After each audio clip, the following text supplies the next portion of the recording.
بسم الله الرحمن الرحيم. هنكمل مع بعض سلسلة التنسيق الشرطي في جداول بيانات جوجل الكونديشنال فورماتنج ان جوجل شيتس. ان شاء الله في الفيديو ده هتكلم عن لو انا عايز اعمل تنسيق شرطي اعتمادا على يعني عايز اعمل تنسيق شرطي مثلا في الصف ده اعتمادا على اجمالي القيمة المباعة او الكمية المباعة. يعني بمعنى الكلام إن أنا مثلا لو عايز أعرف إيه الأصناف اللي اتباعت أعلى مبيعات، مثلا باع أعلى من 50 قطعة. جميل. أنا عايز أعرف بس الأصناف، يعني عايز الأصناف اللي يحصل عليها التنسيق يتغير. فهاجي هنا أنا بحب أكتب المعادلة بتاعتي بره الأول عشان أتأكد إن هي مظبوطة، وبعدين باخدها كوبي وأحطها جوه التنسيق الشرطي زي ما انتوا عارفين طريقتي. فأنا دلوقتي أنا عايز لما تكون الكمية المباعة، يعني الخلية اللي هي دي 2، وعايز أكبر من 50، يعني أنا بعت فيها أكتر من 50، وبيظهر لي أهو فولس فولس عشان ده هنا أقل من 50 لغاية لما أوصل ل70 دي هتديني ترو، وهكذا. طيب أنا عايز التنسيق الشرطي يتطبق على العمود بتاع الأصناف بس، فاللي أنا عايز التنسيق الشرطي يتطبق عليه هو ده اللي أنا هعمله سيلكت. وبعدين بروح عند التنسيق، بجيب التنسيق الشرطي، باخد المعادلة دي كده باخدها كوبي، وباجي هنا أروح على الصيغة المخصصة وأعمل بيست ليها، وأخلي لون الخلفية وليكن كده. يبقى هو دلوقتي عمل لي تنسيق شرطي للأصناف طبقا لشرط أنا حاطه إن المبيعات بتاعتها تكون أكتر من 50، أكتر من 50.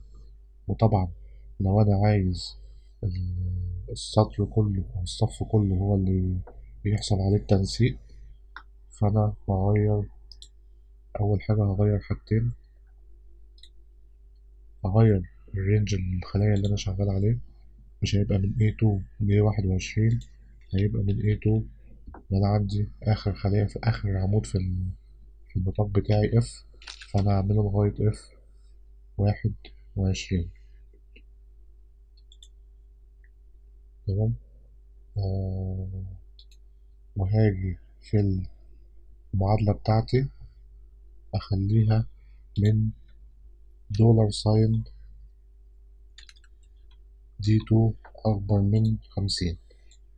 القيم بتاعة الفولس والترو مش هتتغير، بس لما أجي أخد المعادلة دي وأحطها في معادلة التنسيق الشرطي ألاقيها اتطبقت على الصف كله، ما اتطبقتش على خلية واحدة زي ما احنا شايفين.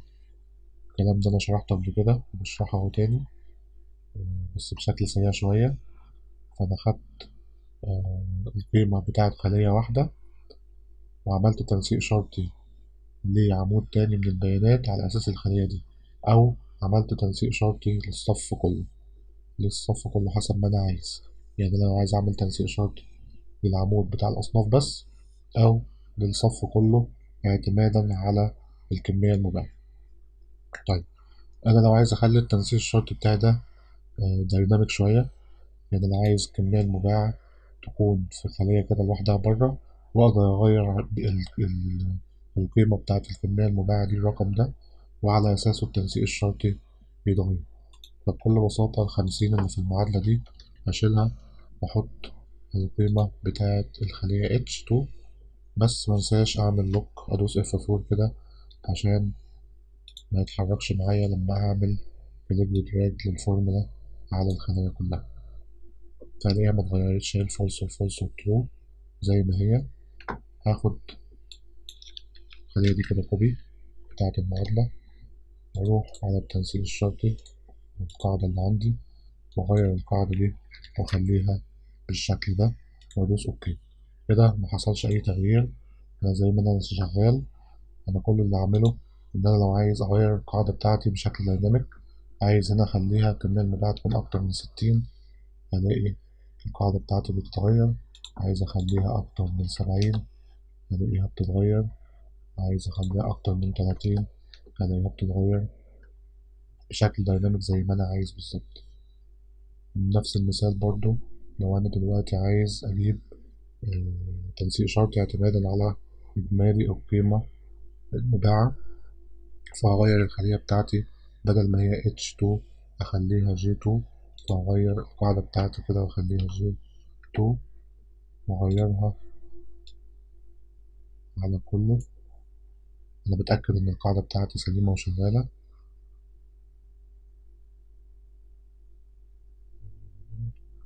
طيب طبعا أنا غلطت غلطة، أنا عايز أجيب إجمالي القيمة، فأنا واخد إن الكمية المباعة الخلية اللي هي دي 2 واخد إجمالي القيمة. أنا المفروض مادام غيرت إجمالي القيمة يبقى أغير في القاعدة بتاعتي برضه هنا إجمالي القيمة، يعني أغير الخلية بدل ما هي دي 2 تبقى F2. فأنا هدوس هنا وبدل الدي ديت أشيلها أحط F. عشان كده أنا بحب أكتب المعادلة الأول بره عشان أشوف أنا كاتبها صح ولا غلط. أنا لما لقيت النتائج كلها فولس رغم إن في أرقام أكتر من 8000، فحسيت إن في حاجة غلط. بس وهاخد القيمة بتاعتي ديت وأروح على التنسيق الشرطي بتاعي وأحط القاعدة بتاعتي. وبرضو ما ننساش إن القاعدة بتاعتي دايناميك، يعني لو عايز أغير إجمالي القيمة خليتها 10,000 هيجيب لي أول 10,000 بس. عايز 9,000 اللي فوق 9,000 هيجيب لي اللي فوق 9,000 بس، وهكذا. طيب جميل أوي. هروح للشيت التاني، وليفرض إن أنا حاطط القواعد بتاعتي أو حاطط الريبورت بتاعي أو نتيجة عمليات بتاعتي في شيت تاني، وعايز أقارن ما بين مثلا إجمالي القيمة والحاجات اللي عدت إجمالي القيمة المباعة في الشيت دوت. أنا همسح دول كده وهاجي أكتب المعادلة بتاعتي من الأول خالص. أنا دلوقتي عايز وليكن اللي هي الكمية المباعة اللي هي دي 2 أكبر من، وهاخد الشيت التاني الكمية المباعة اللي هنا وأدوس عليها F4 وعادي اشتغلت معايا واداني النتايج اهو فولس ترو فولس ترو فولس ترو وهكذا. أنا بس همسح القاعدة شوية عشان ترجع للطبيعي بتاعها. طيب أنا مدياني عادي أهو فولس لأن الكمية المباعة مش هنا لسه موصلتش 50. هاجي هنا لما وصلت 50 ادتني ترو، لما وصلت 53 ادتني ترو، 61 ادتني ترو. أقدر زي ما أنا كنت عامل كده آخد المعادلة دي وأعمل تنسيق شرطي للخلايا وأحط الصيغة المخصصة وأعمل نسخ المعادلة بتاعتي، ألاقي عمل لي مربع أحمر كده، معناها إن الصيغة فيها حاجة غلط، معناها إن الصيغة فيها حاجة غلط. ودي برضو أحد المشاكل اللي بتظهر معايا في التنسيق الشرطي، إن أنا لو في المعادلة بتاعتي حاجة من خلية تانية من شيت تاني غير اللي أنا عامل عليه التنسيق الشرطي فبيديني الإيرور ده. طيب إزاي أحل المشكلة دي؟ الحل السحري دايما اللي أنا بستخدمه اللي هو دالة INDIRECT، زي ما حليت بيها مشكلة برضو لو اسم نطاق في المعادلات، برضو هي نفس الفكرة بحل بيها المشكلة بتاعت لو حاجة في الفورمولا بتاعتي موجودة من شيت تاني. فأنا هاجي هنا في المعادلة بتاعتي هاخدها بس كوبي عشان أوريكم إن مفيش فرق، اللي هيفضل فولس فولس واللي هيفضل ترو ترو. دلوقتي هستخدم دالة INDIRECT بتاعتي، هاخد نفس الفورمولا بتاعتي بالظبط، هعمل سيمي كولن كده ودي ترو وأكبر من الخلية والدالة بتاعتي اللي اسمها indirect، وأحط القرص بتاعتي، بعدين أحط الخلية دي، معلش مبيلقطهاش لازم انا اكتبها بنفسي، اخد تفاصيلها من هنا،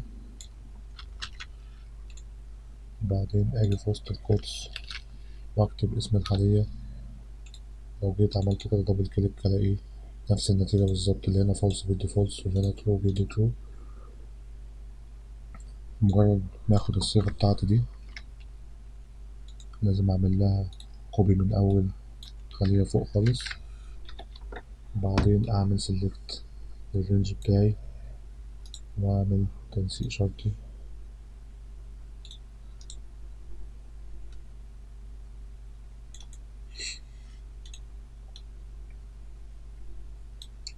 واعمل تنسيق شرطي وانزل على الصيغة المخصصة واعمل بيست واحدد التنسيق اللي انا عايزه واعمل اوكي.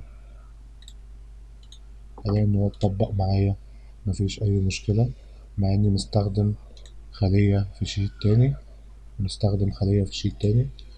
فبنفس القاعدة اللي أنا عملتها كده، لما أجي أكتب الفورمولا بتاعتي وأكون واخد رينج من الخلايا أو واخد خلية من شيت تاني زي ما حصل هنا، فلازم أكتب الرينج ده أو الخلية دي جوه الفورمولا بتاعتي جوه دالة INDIRECT عشان التنسيق الشرطي يتعرف على الفورمولا دي وتشتغل معايا مظبوط. وأتمنى إن احنا نكون استفدنا من الفيديو ده، ونتقابل في الفيديو القادم إن شاء الله.